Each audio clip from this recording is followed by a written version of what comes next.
Assalamualaikum warahmatullahi wabarakatuh. Kami akan mempresentasikan tugas besar proses desain UI aplikasi Padi Course. Kelompok ini beranggotakan Muhammad Zaidan Rafif, Arya Satya Pratama, Kamal Mola Azka Sidki, dan Muhammad Rizky Evan Ramadan. Bagian latar belakang akan dijelaskan oleh Muhammad Rizky Evan. Oke, baik. Terima kasih Kamal. Bab 1. Latar belakang. Aplikasi pembelajaran online merupakan aplikasi yang bisa membantu mahasiswa dalam proses perkuliahan. Mahasiswa dapat melihat nilai, mahasiswa dapat melihat kabar terbaru dari para dosen. Nah, tujuan dibuatnya makalah ini adalah melakukan observasi apakah aplikasi pembelajaran online sudah memenuhi requirement yang dibutuhkan oleh mahasiswa dan dosen, dan dapat membantu untuk mencari kekurangan dari aplikasi tersebut sehingga developer dapat melakukan update agar aplikasi ini semakin sempurna dan dapat dipakai dalam jangka waktu yang lama. Selanjutnya, metode analisis. Metode analisis yang dipakai untuk observasi aplikasi pembelajaran online ini adalah dengan melakukan wawancara dengan user, wawancara mengenai aplikasi tentang kekurangan aplikasi, ataupun permintaan penambahan fitur dari user tentang aplikasi tersebut. Diharapkan dengan metode ini didapatkan hasil karakteristik pengguna dalam menggunakan aplikasi pembelajaran online. Selanjutnya, berikut sedikit contoh daftar pertanyaan. Yang pertama, apakah Anda pengguna aplikasi pembelajaran online? Yang kedua, apakah aplikasi pembelajaran online nyaman digunakan oleh dosen dan mahasiswa? Yang ketiga, apakah aplikasi pembelajaran online membantu dalam melakukan pembelajaran di perkuliahan? Yang keempat, menurut Anda apa perbedaan dari aplikasi pembelajaran online dengan pembelajaran offline di kampus? Yang kelima, menurut Anda apakah Anda lebih nyaman menggunakan aplikasi pembelajaran online dibanding dengan pembelajaran offline di kampus, dan jelaskan mengapa. Selanjutnya, berikut bukti wawancara dan hasil pembahasan. Dengan menggunakan metode wawancara, kita menjadi lebih mengetahui kebutuhan pengguna aplikasi pembelajaran online. Kepuasan pengguna aplikasi pembelajaran online lebih tinggi dipengaruhi oleh faktor internal aplikasi. Nah, ini dikarenakan aplikasi pembelajaran online mudah digunakan dan lebih mudah dipahami UI-nya oleh si pengguna. Sehingga dapat disimpulkan, aplikasi pembelajaran online sudah memiliki fungsi-fungsi yang memuaskan pengguna. Mungkin sekian dari saya kembalikan lagi ke Kamal. Baik, terima kasih Evan. Bagian selanjutnya akan dijelaskan oleh Zaidan Rafif. Baik, terima kasih moderator. Bab 2, bisnis proses. Pada proses bisnis ini akan menggambarkan atau memvisualisasikan keseluruhan rangkaian aktivitas bisnis yang dilakukan oleh kedua user, yakni siswa pelajar. Dalam menggambarkan aktivitas user akan digunakan flowchart. Analisis.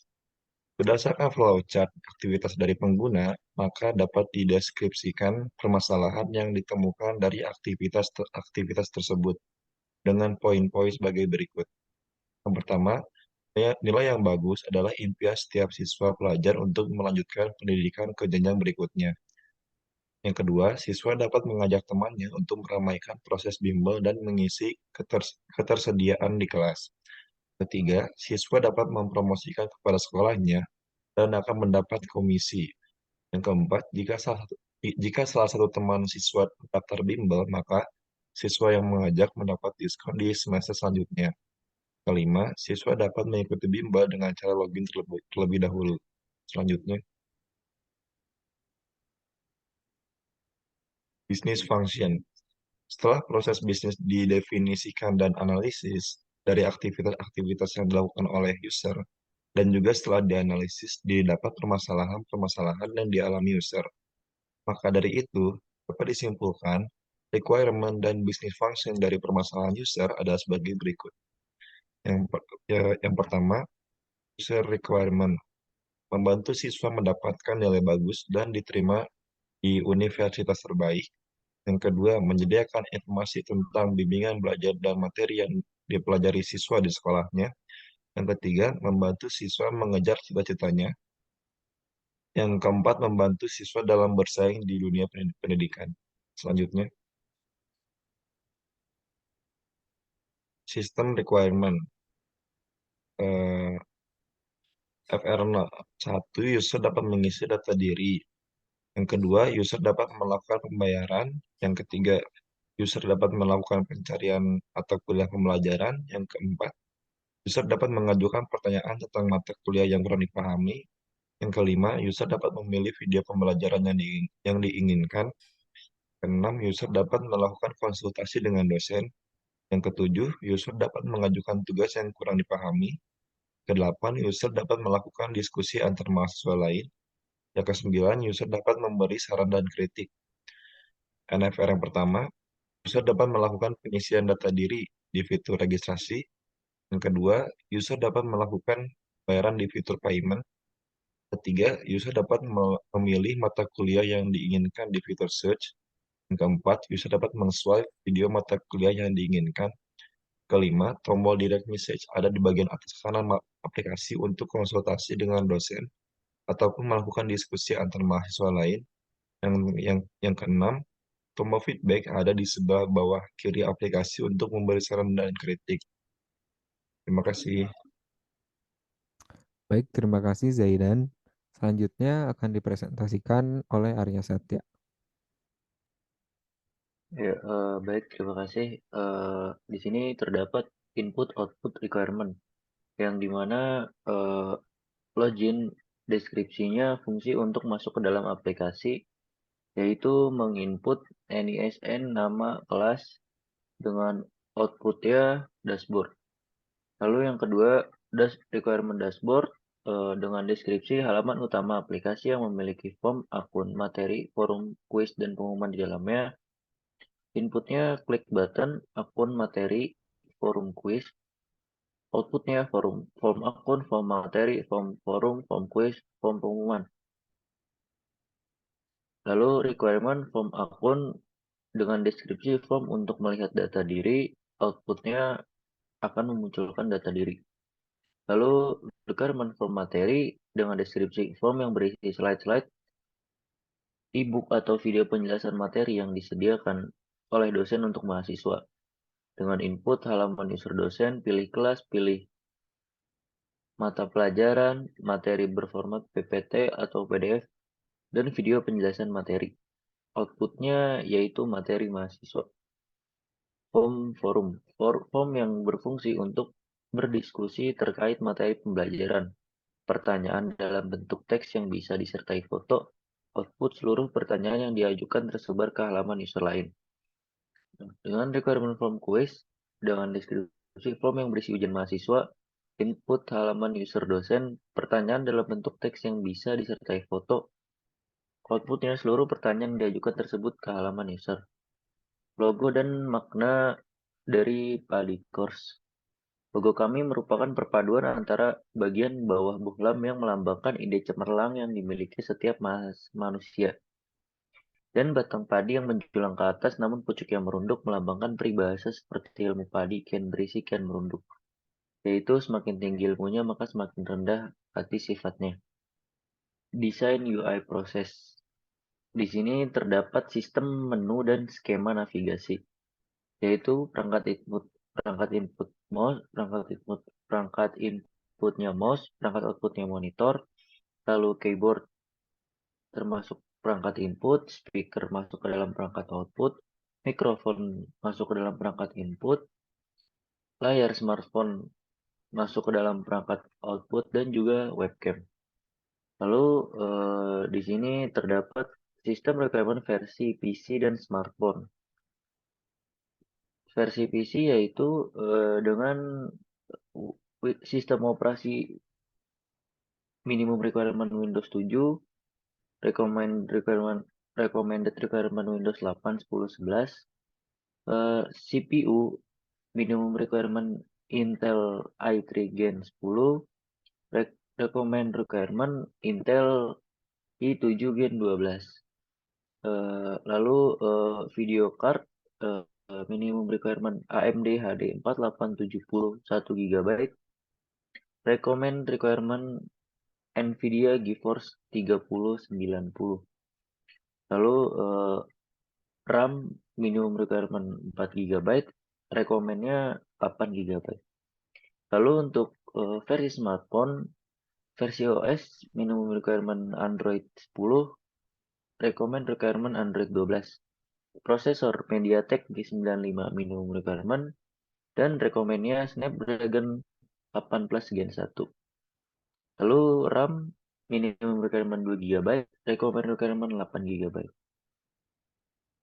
Terima kasih, saya kembalikan kepada moderator. Baik, terima kasih Arya. Selanjutnya akan dipresentasikan oleh saya bagian operable buttons. Yang pertama ada login termasuk dalam device smartphone. Keterangannya untuk melakukan login setelah selesai register. Yang kedua ada confirm, termasuk juga di device smartphone untuk melakukan konfir data yang sudah diinput, seperti misalnya verifikasi OTP. Selanjutnya ada tombol register, termasuk di smartphone juga, untuk mengisi profil diri dan meregister data-data diri. Selanjutnya ada button submit. Button submit berfungsi untuk pelajar mensubmit pelajaran yang akan dipilih. Selanjutnya ada button home untuk menampilkan dashboard tampilan home. Selanjutnya ada tombol seperti bentuk otak, yaitu bagian dari fitur Brain Academy untuk melihat jadwal dan latihan soal para pelajar. Selanjutnya ada button pembelian untuk para pelajar dapat memilih dan membeli paket belajar. Selanjutnya ada tombol lainnya untuk menampilkan beberapa fitur yang tidak ditampilkan di dashboard home.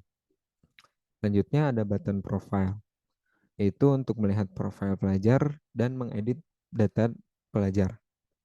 Selanjutnya ada button setting untuk merubah settingan aplikasi. Dan selanjutnya ada button help desk untuk fitur aduan ketika pelajar mengalami bug. Selanjutnya ada information message. Seperti contoh pada bagian ini adalah message error ketika user atau pelajar gagal mengakses aplikasi ini dikarenakan belum melakukan login. Dan di sebelahnya adalah error message ketika user sudah mengisi data namun belum mengechecklist bagian ini. Selanjutnya sebelahnya ada error pembelian ketika saldo user tidak cukup atau belum melakukan pembayaran, maka user harus melakukan top up atau melakukan pembayaran terlebih dahulu. Selanjutnya ada message error yang menampilkan password yang user masukkan adalah salah. Maka user harus mengklik OK dan mengisi passwordnya kembali. Selanjutnya ada lanjutan feedback tadi. Ketika aplikasi melakukan processing, dibuka dari halaman utama, maka aplikasi akan melakukan loading screen. Ya, seperti contoh pada tampilan ini, aplikasi sedang loading dan akan memasukkan user pada halaman login. Jika login bermasalah atau ada error lainnya, maka tampilan akan mengeluarkan error. Baik, terima kasih. Segitu saja presentasi dari kelompok kami. Kurang lebihnya mohon maaf. Wassalamualaikum warahmatullahi wabarakatuh. Waalaikumsalam.